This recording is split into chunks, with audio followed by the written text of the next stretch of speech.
Hello, my Juicy Co-Creators. Lilu here in Santa Cruz, California on the Juicy Living Tour. And today I'm with Kimberly. Hello, Kimberly. Hello, Lilu. It's good to be with you this time in person instead of through Skype. I am so happy that you're here live and in person with all your great friends. The Juicy team has hit California and we're loving it because in this area there's so many wonderful people, so many wonderful conversations to have. But today's conversation is about angels. Yes. That is your thing, isn't Yes, it? yes. As long as it been your thing. So the angels have been with me, I'm blessed to say, since I was actually a little kid.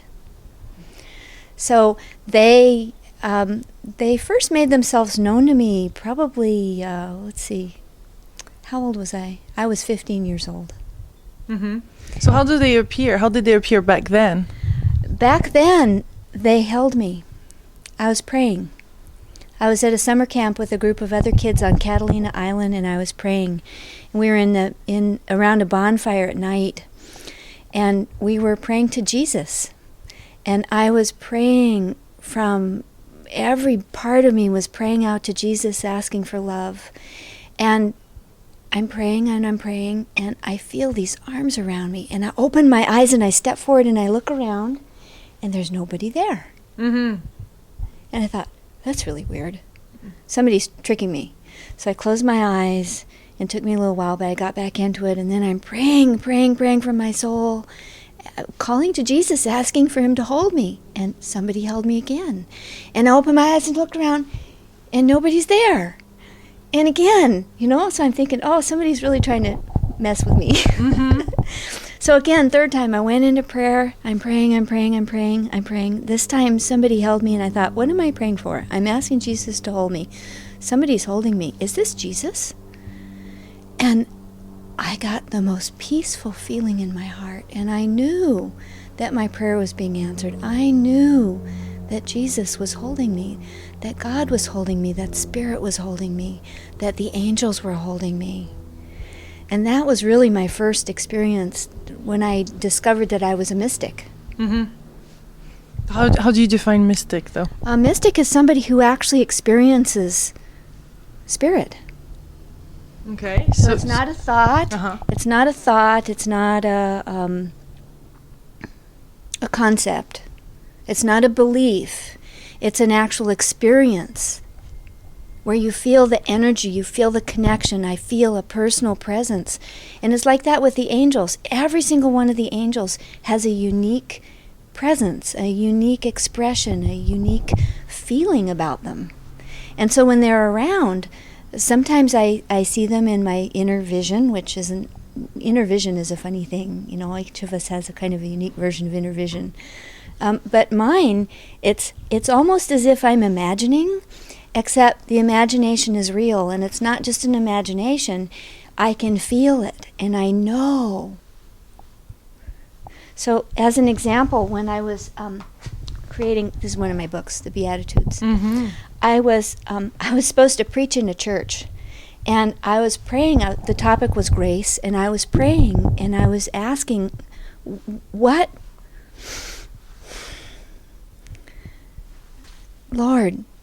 what do you want the people to know about grace?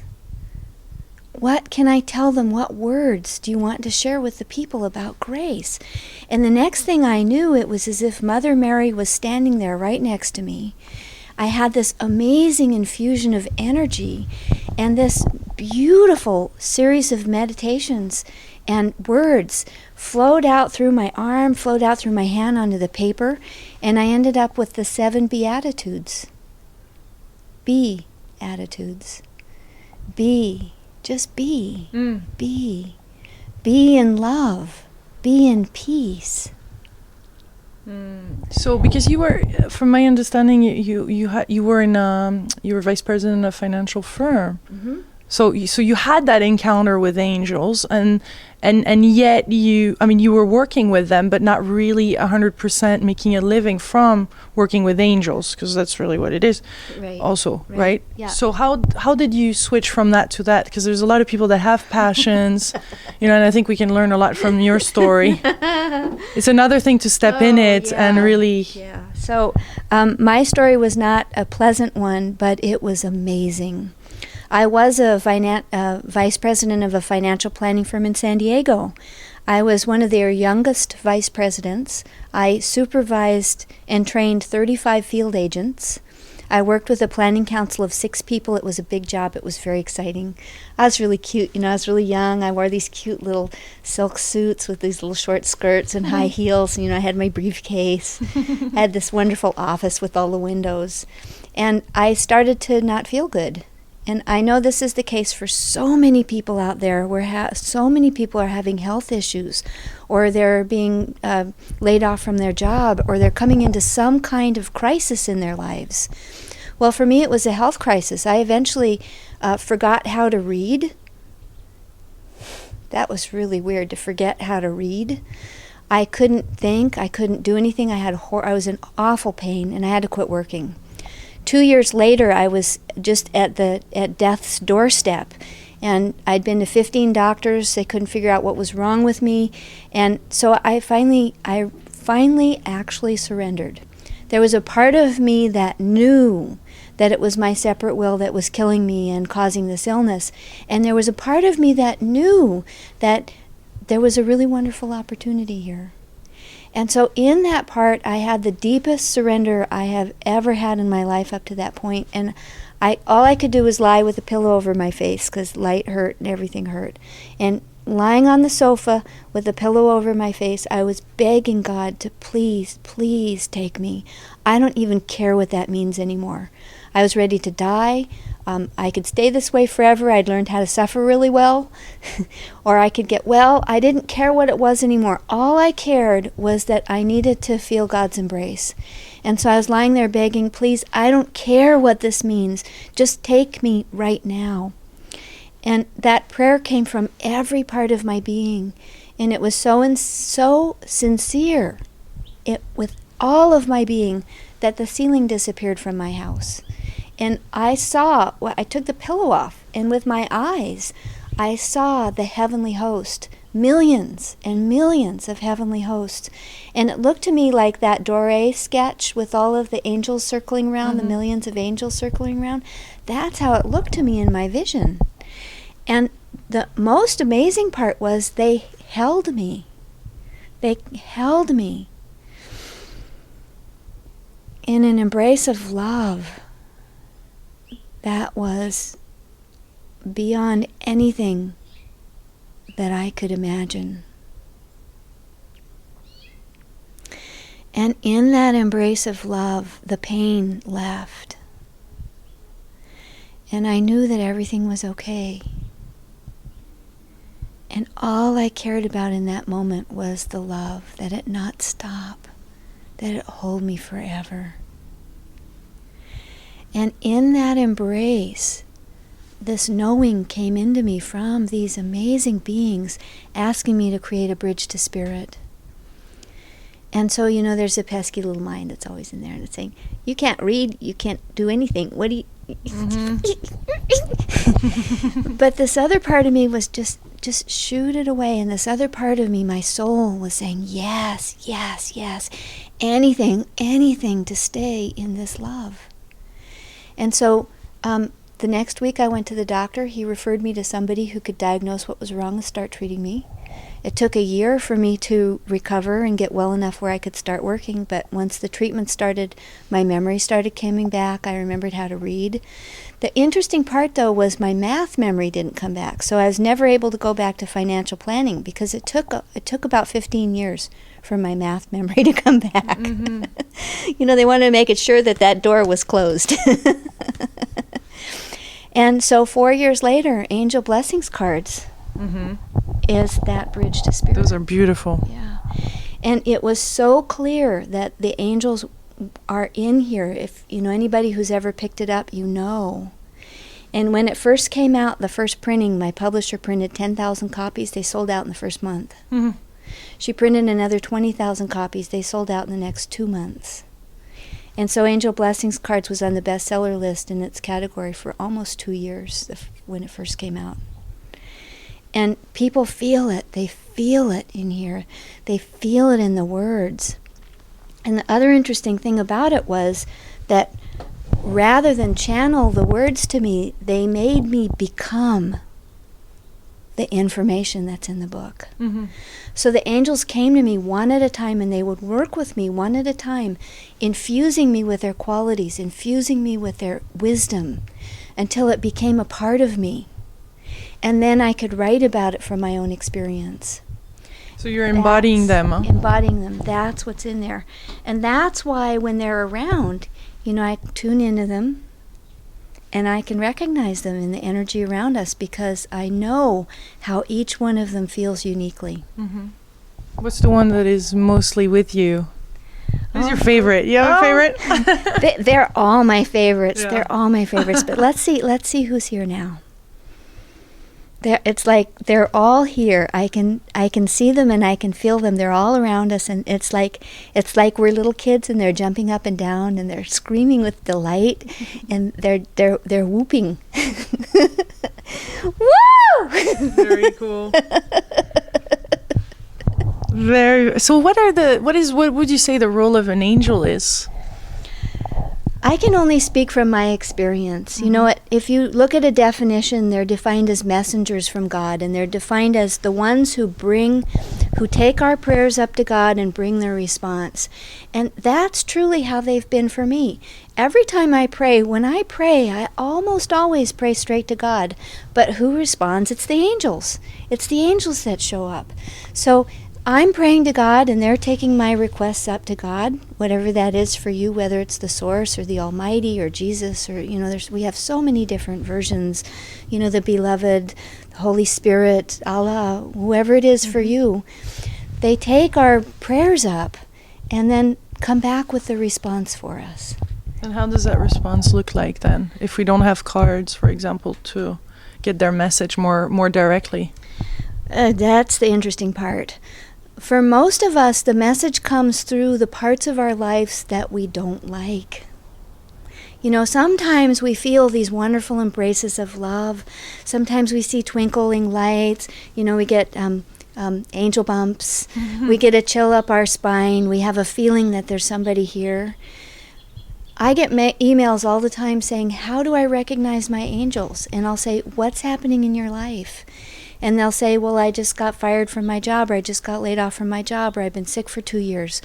Well, that's how the angels are speaking to you. They're speaking to you through the circumstances of your life, through what's happening at work, through what's happening through your health, through what's happening through your family. They're identifying to us the parts of our lives that are not in alignment with who we really are. And this is the hardest part to get.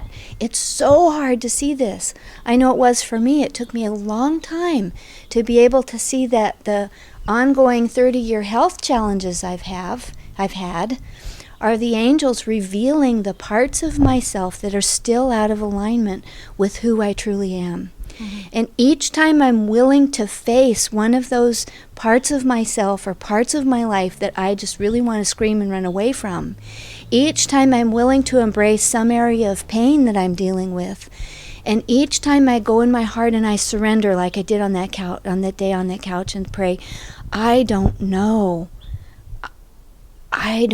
You have to help me.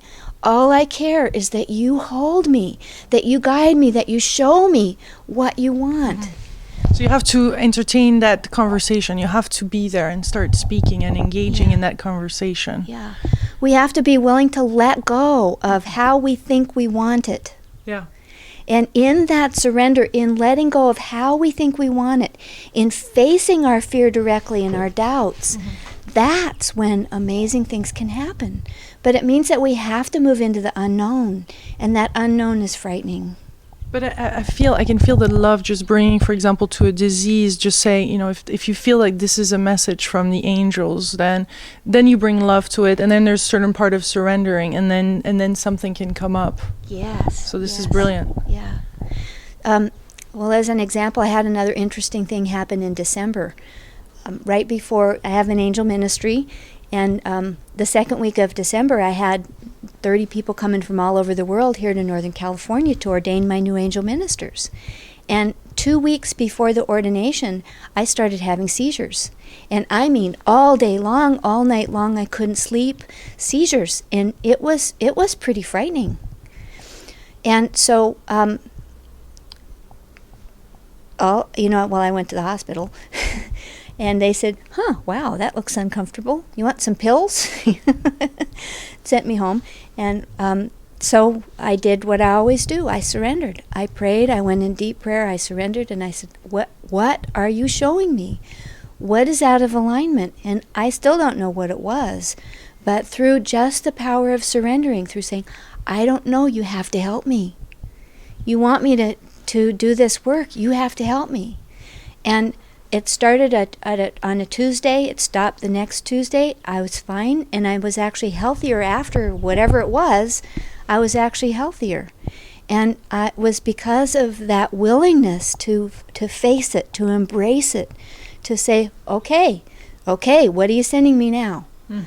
I'm willing to face this. I'm willing to feel it. I'm willing to go through it. I'm willing to surrender. I don't care what it takes, because I know that you're here with me. So then they take on the work themselves, or do they actually then communicate through people or signs, or is there other ways of communication so we can really get into their message once that communication has started? The angels communicate in so many different ways. I get emails from all the time from people telling me how angels speak to them. And my publisher says she sees messages from angels on license plates and billboards. Mm-hmm. And actually quite a few people have said that. They see messages through numbers, through license plates, through billboards, through songs that come on the radio, through the news on TV. So some of the ways we receive connection with the angels are through our inner senses. So our inner sense of inner hearing, inner seeing, inner smell, inner taste, inner feeling, inner knowing. Some of us just know. Some of us can sense. And then we also see responses through our lives. So people, maybe you pray and somebody shows up with an answer. So through synchronicity. There are so many ways. One of the ones that we tend to not notice the most is we'll be in a state of distress over something. We pray, and then we don't notice that we're calmer, we're more peaceful, that something has released just a little bit. And if we can notice that, oh, I'm more peaceful, and close our eyes and breathe. Oh, I'm more peaceful. Oh, wow. We can feel it. This is awesome. So, and then there is archangels, there is guardian angels. What are their roles? So there's different levels of angelship? There are so many different kinds of angels. There are way more different kinds of angels than we can name. There's the hierarchy that we're most familiar with is now referred to as the pseudo-Dionysius hierarchy. It used to be called the Dionysius hierarchy, but there was some question over who this Dionysius was. And by the way, Dionysius is Greek for Dennis. Huh. So as it turns out, there was this Father Dionysius, who lived in France around 300 or 400 BC after Jesus, or 500 or somewhere in there. And he started writing about these hierarchies of angels. There's a lot of confusion over who this guy was, because there are a couple of different candidates for the job. But he started to write experiences, and he defined the 9 hierarchies that we're most familiar with, which are, there's the higher heaven and the middle heaven and the lower heaven. And highest is the seraphim. I can't remember his hierarchy. Hang on a second. Yeah. That's your latest one. Yeah, there's a number of different ones. Okay, here they are. They're on my ladder. Mm-hmm. So the highest to God in the upper heaven are the seraphim, the cherubim, and the thrones. And then in the middle are the dominions, the virtues, and the powers. And then closest to earth are the principalities, the archangels, and the angels, who they describe as angels are the ones that we most often encounter because they're the ones that work with us the most often. So that would be our guardian angel. But there are also many other descriptions of angels. For instance, Flower Newhouse, who's one of my favorites, has